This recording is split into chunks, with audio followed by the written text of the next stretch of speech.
Smart Cyber vous est présenté par le FIC, Forum international de la cybersécurité.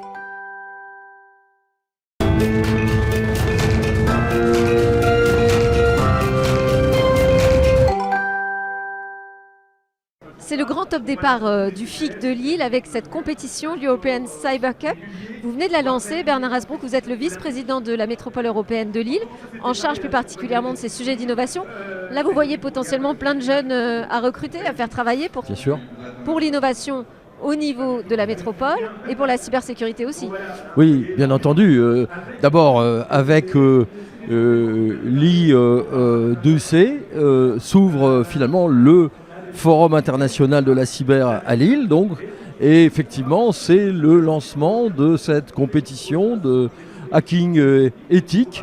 Est-ce que vous en cherchez des nouveaux talents ? Bien sûr, ouais. Bien sûr. Et c'est pour cette raison que nous soutenons pour la troisième fois, dans la troisième année, cette compétition un peu particulière qui rassemble 250 ingénieurs, étudiants, voilà, de nos grandes écoles de France entière et des équipes internationales potentiellement. Donc pendant 2 jours, ils vont s'affronter sur 8 épreuves avec bien sûr un challenge et des lots aux 3 premiers. Donc voilà, je pense que ça entretient l'esprit de compétition sur l'e-sport, et d'excellence et d'excellence. Et alors, je voulais qu'on parle ensemble parce que la mairie de Lille a été victime d'une cyberattaque récemment. On sait qu'il y a des données qui ont fuité.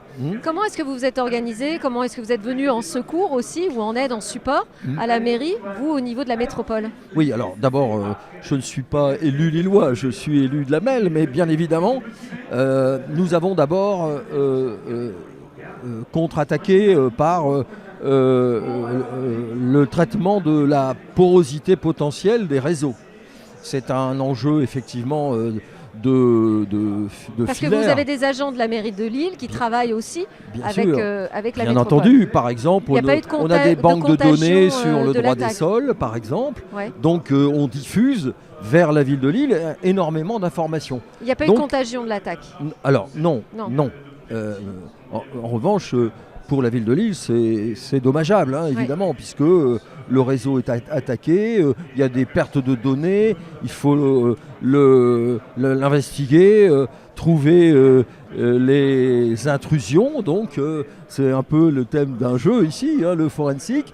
Donc c'est un gros travail. Et une réorganisation du travail aussi. Bien entendu, bien entendu. Ouais. Alors, pour aider la ville de Lille, nous travaillons avec des équipes de la ville que l'on a même hébergées à la Melle, évidemment. Par exemple, sur le droit des sols, par exemple, puisqu'ils ont besoin de continuer à travailler les projets et les dossiers. Donc, nous mettons à disposition nos réseaux. Bien sûr, nous épurons les entrées émanant de la ville de Lille, comme, j'allais dire, pour étanchéifier nos propres installations. Donc, c'est un travail de coopération permanent. Et c'est une première, ce type d'organisation en cas de cyberattaque ? Oui, bien sûr, bien sûr. Smart Cyber vous a été présenté par le FIC, Forum international de la cybersécurité.